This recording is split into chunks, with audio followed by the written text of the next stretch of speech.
Welcome. So this is CBSE Maths 10th in Tamil polynomial lesson. So exercise 2.3 question number 3. So ரொம்ப ஒரு important question மா சரியா. So இதை நல்லா understand பண்ணிட்டீங்கன்னா ரொம்ப இன்ட்ரெஸ்டிங்காக இருக்கும். ரொம்ப ஈஸியான கொஸ்டின் தான். ஆனால் நீங்கள் வந்து குட்டி குட்டி கேர்லெஸ் மிஸ்டேக் விடுறதுக்கான சான்சஸ் நிறைய இருக்கு சரியா. ஸோ ரொம்ப கேர்ஃபுல்லாக டோட்டல் கான்சன்ட்ரேஷனோட இந்த ப்ராப்ளமை கவனிங்க சரியா. Okay, so see the question. Obtain all the zeros of x power 3x power 4 plus 6x cube minus 2x square minus 10x minus 5. Okay, if two zeros are root of 5 by 3 and minus root of 5 by 3. See, என்ன கொடுத்துருக்காங்க, ஒரு polynomial கொடுத்துட்டாங்க. So obtain all the zeros. So அதான் நம்ம question. சரி, இதுக்கு டோட்டலாக எத்தனை ஜீரோஸ் இருக்கும்? ஃபோர் ஜீரோஸ் இருக்கும் சரியா. எப்படி சொல்கிறோம், ஏன்னா ஹையஸ்ட் பவர் ஃபோர் சரியா. ஸோ அப்போ கியூப் இருந்துச்சுன்னா எத்தனை? த்ரீ ஜீரோஸ் இருக்கும். 2 இருந்துச்சுன்னா எத்தனை இருக்கும்னா 2 இருக்கும் சரியா. அதாவது குவாட்ரட்டிக் ஈக்குவேஷன்ஸ்க்கு வந்து 2 இருக்கும். கியூபிக் பாலினாமியலுக்கு இதுக்கு வந்து by quadratic equation. So by quadratic polynomial இதுக்கு வந்து 4 இருக்கும் சரியாம்மா. எழுதிடுவோமா வேணா? குவாட்ரட்டிக் ஈக்குவேஷன் அதாவது குவாட்ரட்டிக் பாலினாமியல் ஜென்ரல் ஃபார்ம் என்ன சொல்லுங்க? ax² + bx + c.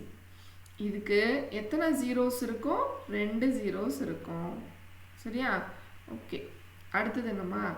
Cubic equation. So அதாவது கியூபிக் பாலினாமியல்.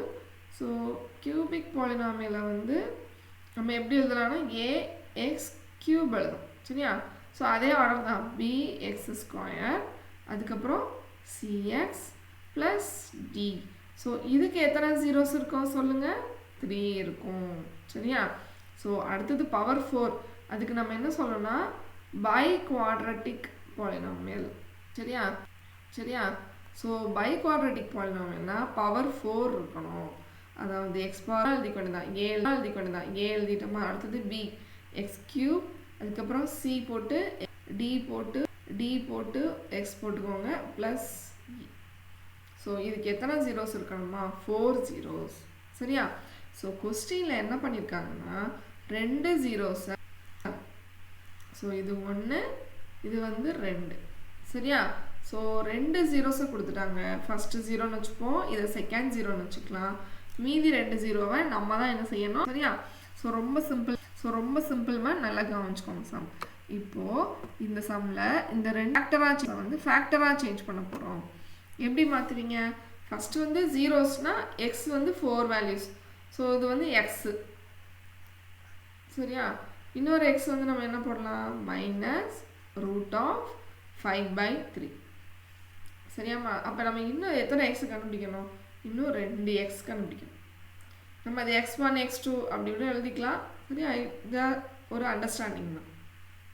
ஓகே, இப்போது இது வந்து ஜீரோஸ் சரியாம்மா.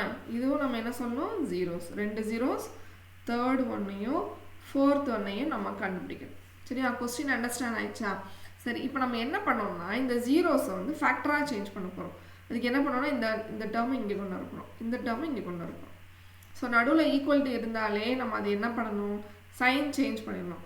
ஸோ இங்கே எக்ஸ் போட்டுட்டு மைனஸ் ரூட் ஆஃப் 5/3 ஈக்குவல்ட்டு கண்டிப்பாக இருக்குது. இந்த பக்கம் என்ன இருக்கும்? 0 இருக்கும். ஸோ இதுதான் இங்கேருந்து நம்ம கொண்டு வந்திருக்க அடுத்த ஸ்டெப். இப்போ இங்கேருந்து இது என்னம்மா செய்வீங்க? இந்த -5/3 இருக்கு இல்லையா, அதை வந்து என்ன பண்ணணும்னா இந்த பக்கம் கொண்டு வந்துடணும். அப்போ அது என்ன ஆகிடும்னா பாசிட்டிவ் ஆகிடும். ஸோ என்ன எழுதுவீங்க? X plus root of 5/3 equal to 0. Sorry, சரி. இப்போது இது ரெண்டே நம்ம என்ன சொல்லணும்னா ஃபேக்டர்ஸ். ஃபஸ்ட்டு எக்ஸ் ஈக்குவல் டுன்னு இருக்கிறப்போ நம்ம இதை வந்து எப்படி சொன்னோம்? ஜீரோஸ் சரிங்களா. இதை வந்து நம்ம ஜீரோஸ்ன்னு சொல்கிறோம். அதே மைனஸ் இந்த பக்கம் ஈக்குவல் சைனுக்கு மாறி தாவி வந்துடுச்சு இல்லையா. அப்போ நம்ம இதை என்ன சொல்லணும்? ஃபேக்டர்னு சொல்கிறோம் சரியாம்மா. இப்போ தான் நம்ம படித்தோம் போன சம்மில். அதாவது என்ன படித்தோம்? ஒரு ஃபேக்டராக இருந்துச்சுன்னா அந்த ஃபேக்டரால் அந்த பாலினாமியலை டிவைட் பண்ணால் ரிமைண்டர் வந்து 0 வரும். சரியா? ஸோ அந்த கான்செப்டை தான் நம்ம யூஸ் பண்ண போகிறோம். இப்போ நமக்கு 2 ஃபேக்டர் இருக்குது. எத்தனை? 2. ஃபர்ஸ்ட் ஒன் வந்து x minus root of 5/3 bracket போட்டேன்னா. ஸோ அடுத்தது x போட்டு plus root of 5/3. So this is equal to 0. சரிம்மா, இப்போ இது ரெண்டுமே ஃபேக்டர்ஸ். ஒரு ஃபேக்டர் ரெண்டே நம்ம என்ன பண்ணுறோம்? மல்டிப்ளை பண்ணுறோம். ஆக்சுவலி 4 ஃபேக்டர் மல்டிப்ளை பண்ணி தான் நமக்கு அந்த பாலினாமியெல்லாம் கிடச்சிடும். சரியா? சரி, இப்போ நம்ம என்ன பண்ண போகிறோம்னா இது ரெண்டே மல்டிப்ளை பண்ணலாம். இந்த மல்டிப்ளை பண்ணுறதுல கவனிங்க, இது எந்த ஃபார்மில் இருக்குன்னா a + b a - b. சரியாம்மா? ஸோ அப்போ என்ன ஃபார்ம் நம்ம யூஸ் பண்ண போகிறோம்? இங்கே a - bயில் இருக்குது மல்டிப்ளை, இது வந்து a + bயில் இருக்குது. ஸோ நம்ம என்ன யூஸ் பண்ணலாம்? Algebraic identity a square minus b square.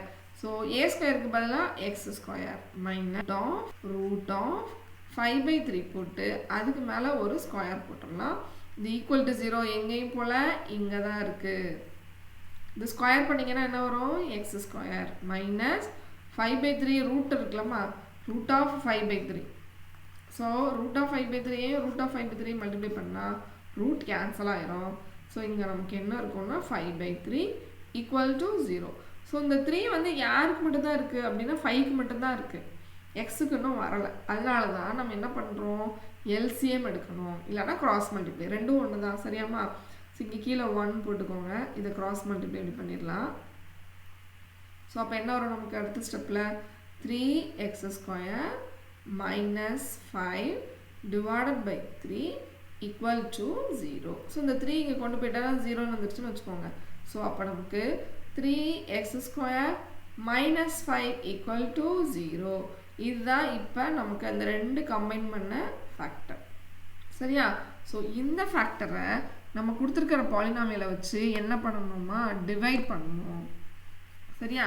So கொடுத்துருக்கிற பாலினாமியல் வந்து நான் திருப்பி எழுதுறேங்க. ஸோ அந்த பாலினாமியல் வந்து பை குவாட்ரட்டிக் பாலினாமியல். சரியாம்மா? ஸோ ஃபஸ்ட்டு என்ன வந்துச்சுன்னா 3x பவர் 4. அடுத்தது கண்டிப்பாக cube term. So plus 6x cube. Next வந்து மைனஸ் 2x ஸ்கொயர். அதுக்கப்புறம் என்ன வந்திருக்குன்னா மைனஸ் 10x மைனஸ் 5. இப்போ நம்ம இந்த பாலினாமியல் ஃபேக்டரை வச்சு டிவைட் பண்ணலாம். So 3x square. இங்கே எக்ஸ் டேர்ம் இல்லைலாமா, நீ 0 போட்டு எக்ஸ் போட்டுக்கோங்க மைனஸ் 5. அதுக்கப்புறம் நம்ம இவ்வளோ நேரம் எப்படி வந்து நம்ம டிவைட் பண்ணோம் அதே மாதிரி தான் டிவைட் பண்ணோம். சரியா? இது ரொம்ப சிம்பிள் சம்மம். ஓகே, டிவைட் பண்ணலாமா? எப்படி டிவைட் பண்ணுவீங்க? ஃபஸ்ட்டு டேர்ம் வச்சுட்டு இந்த ஃபஸ்ட்டு டேர்மால் டிவைட் பண்ணும். சரியா? ரொம்ப simple. So 3x power 4 divided by 3x square. So 3 cancel பண்ணிடு. எக்ஸ் பவர் 4 எக்ஸ் ஸ்கொயரால் டிவைட் பண்ணிட்டீங்கன்னா எக்ஸ் ஸ்கொயர் தான் இருக்கும். அதாவது பவரை வந்து சப்ராக்ட் பண்ணிடணும். 4 மைனஸ் 2. ஸோ இங்கே எக்ஸ் ஸ்கொயர், அதாவது 1 வேணும்னா எழுதிக்கோ. 1 ஒன்றும் பிரச்சனை இல்லை. சரியா? இது எழுதுனதுக்கப்புறம் அடுத்த ஸ்டெப்பில் என்ன பண்ணுவீங்க? இது ஒவ்வொன்றா அப்படி மல்டிப்ளை பண்ணணும். செகண்ட் டேர்மு அப்புறம் தேர்ட் டேர்ம் மல்டிப்ளை பண்ணி இங்கே கீழே எழுதணும். ஸோ ஃபஸ்ட்டு வந்து என்ன வரும்னா 3x பவர் 4. அடுத்தது வந்து 0x க்யூப். அதுக்கப்புறம் மைனஸ் 5x ஸ்கொயர். சரியா? ஸோ டிவைடட் பை என்ன பண்ணணும்? நம்ம சப்ராக்ட் பண்ணணும். ஸோ சைன் சேஞ்ச் பண்ணுவேன்.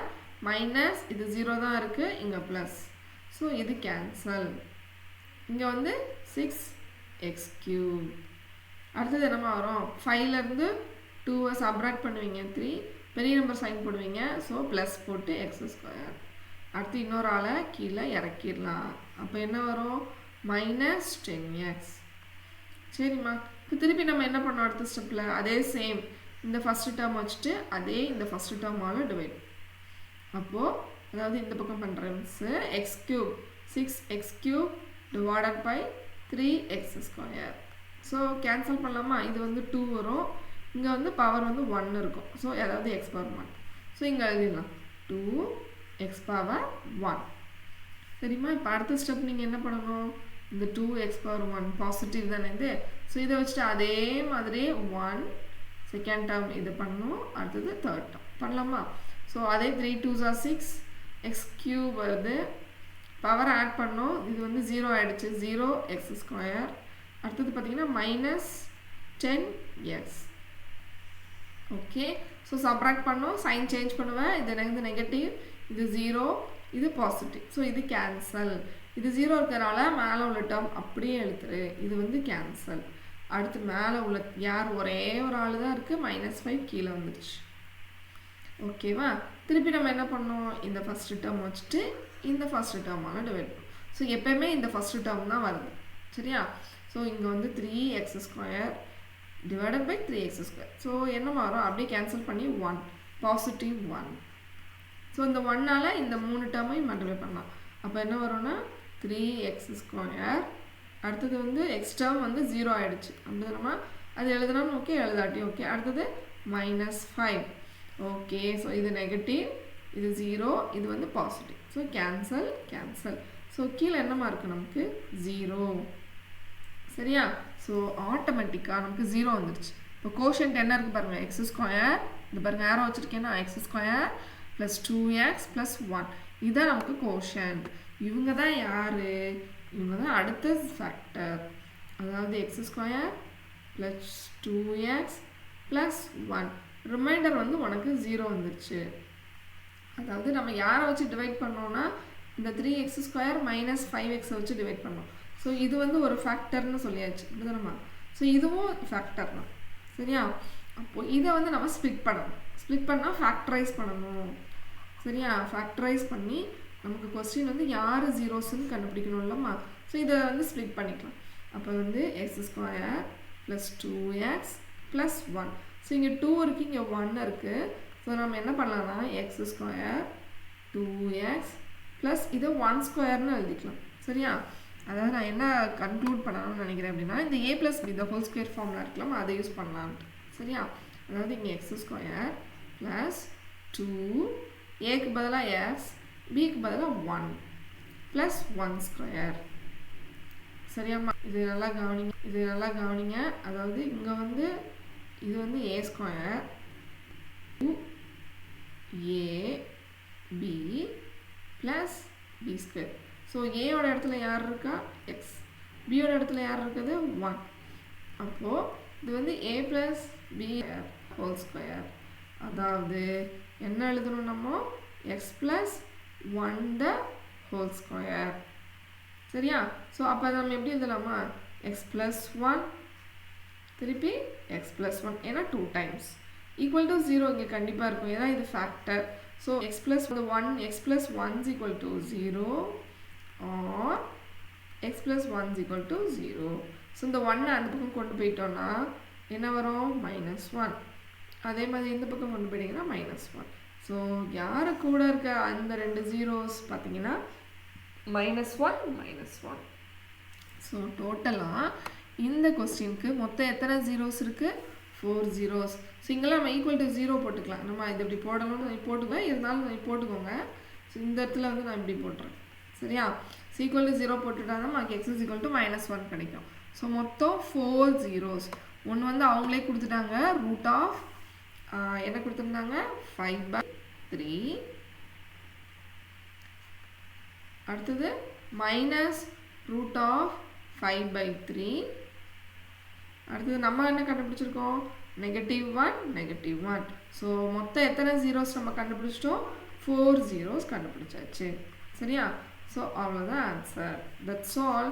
ஸோ இந்த ப்ராப்ளம் ஒரு பெரிய கொஸ்டின்ஸாக வரும். இதே மாதிரி இன்னொரு கொஸ்டின் இருக்குது, இதை வச்சு நமக்கு நிறைய கான்செப்ட் இருக்குது. சரியாம்மா? ஸோ உங்களுக்கு இந்த ப்ராப்ளம் புரிஞ்சிச்சா? ஒரு 2 டைம்ஸ் பாருங்கள். முடிஞ்ச வரைக்கும் நான் ரொம்ப மெதுவாக தான் சொல்லியிருக்கேன். பார்த்துட்டு நீயா ஒரு வாட்டி இந்த சம்மை செஞ்சுப்பார். சரியா? எவ்வளோ தடவை நீ செய்கிறியோ அதுதான் இம்பார்ட்டன்ட். அப்போ உனக்கு ஆன்சர் வரும், பர்ஃபெக்டாக வந்துடும், மிஸ்டேக்ஸ் வராது. சரியாம்மா? Okay, thank you.